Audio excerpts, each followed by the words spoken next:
চাই এরা প্রকৃত বাঙালি নয়, এরা হলো ডিজিটাল বাঙালি। কথা বলে না কেন?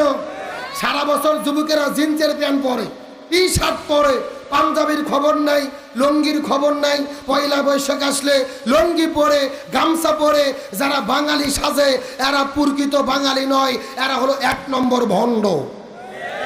আজকে পয়লা বৈশাখ যখন বাংলাদেশে চলে আসে, আমরা লক্ষ্য করে দেখতে পারি পয়লা বৈশাখের নামে মুসলমানদেরকে শিরিক শিখানো হয়, মুসলমানদেরকে বিদাত শিখানো হয়, মুসলমানদেরকে কবিরা গুনার দিকে ঠেলে দেওয়া হয়।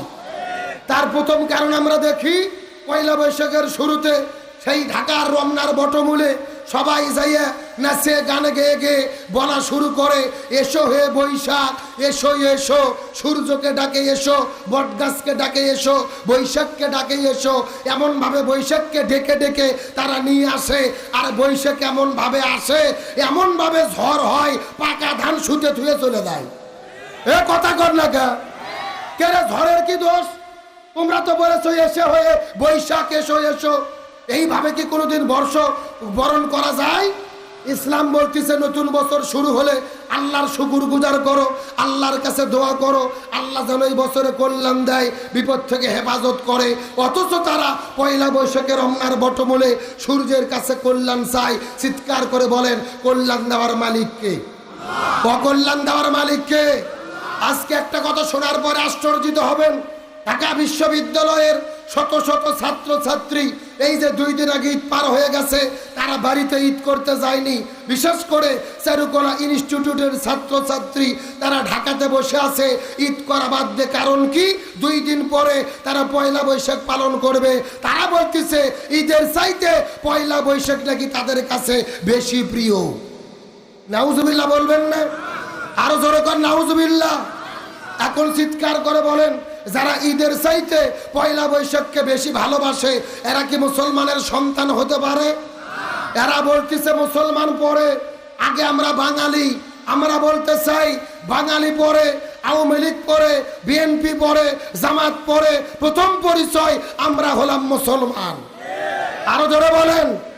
আর মুসলমান হিসেবে যারা ঈদকে ভালো না বেশে পয়লা বৈশাখ পালন করার জন্য ঢাকা শহরে অবস্থান করতেছে, আমরা বলতে চাই এরা কখনো মুসলমানের বাচ্চা হতে পারে না। আজকে পয়লা বৈশাখে আমরা কি দেখি? সেই চারুকলা ইনস্টিটিউট থেকে মঙ্গল শোভাযাত্রা বের করে। যারা বলেন কি শোভাযাত্রা? কেমনে মঙ্গল শোভাযাত্রা হচ্ছে? ফেসার মাথা, বান্দরের মাথা, হাতির মাথা, এগুলো মূর্তি বানাইয়া হাজার হাজার লোকজন মিছিল করতেছে, নাম দিয়েছে মঙ্গল শোভাযাত্রা। এরা বলতেছে এই ফেসার মাথা, হাতির মাথা তাদের কল্যাণ দেবে।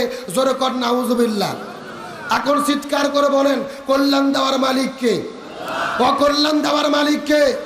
আর যারা আল্লাহকে বাদ দিয়ে অন্য গুরু কাছে কল্যাণ চায়, নিঃসন্দেহে তারা শিরিক করে, তারা মুশরিক। আল্লাহর কোরআন বলে ইন্না শিরকা লাযুলমুন আযীম, শিরিক হলো মহা জুলুম। আল্লাহ অন্য জায়গায় বলে আল্লাহ শিরিকের গুনাহ মাফ করবে না। সুতরাং বলি এই বাংলার জমিনে 90% মুসলমানের দেশে পয়লা বৈশাখের নামে যারা মঙ্গল শোভাযাত্রা করে, পান্তা ইলিশ খায়, এরা স্পষ্ট শিরিক করতেছে। এরা কখনো প্রকৃত মুসলমান হতে পারে না। এখন বলেন আমরা কি এগুলো শিরিকের মধ্যে যাব? এগুলো অশ্লীলতার মধ্যে যাব না? আল্লাহ শিখে দিয়েছে আমরা যখন নতুন বছর আসবে 2 রাকাত নামাজ আদায় করব, আল্লাহর কাছে দোয়া করব, ইস্তিগফার করব, নেচে গেয়ে ঢোল তবলা বাজিয়ে পয়লা বৈশাখ পালন করা কোনো মুসলমানের সংস্কৃতি হতে পারে? বরং গান বাজনা, ঢোল তবলা এগুলো হিন্দু ভাইদের সংস্কৃতি, তারা তাদের ধর্ম পালন করবে, আমার কোনো আপত্তি নেই। তবে তাদের সংস্কৃতি কোনো মুসলমান মানতে পারে না। আল্লাহ তাআলা যুব সমাজকে হেফাজত করুক, বলেন আমিন। কষ্ট পেলেন মনে আপনারা? রাগ করলেন? বর্তমান প্রেক্ষাপটে কতগুলো বলা জরুরি ছিল।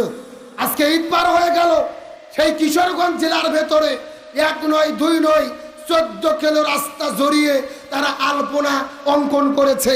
কিসের আলপনা? পয়লা বৈশাখের আপনার ওই যে বাদরের ছবি, ফেসার ছবি, কুলের ছবি, 14 কিলো রাস্তা তারা লক্ষ টাকা খরচ করে রং করেছে।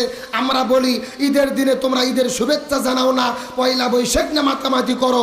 মনে রেখো এই মাতামাতি তোমাদের জন্য জাহান্নামে যাওয়ার কারণ হতে পারে। আল্লাহ তাআলা এই অবুঝ জাতিকে হেফাজত করুক, বলেন আমিন।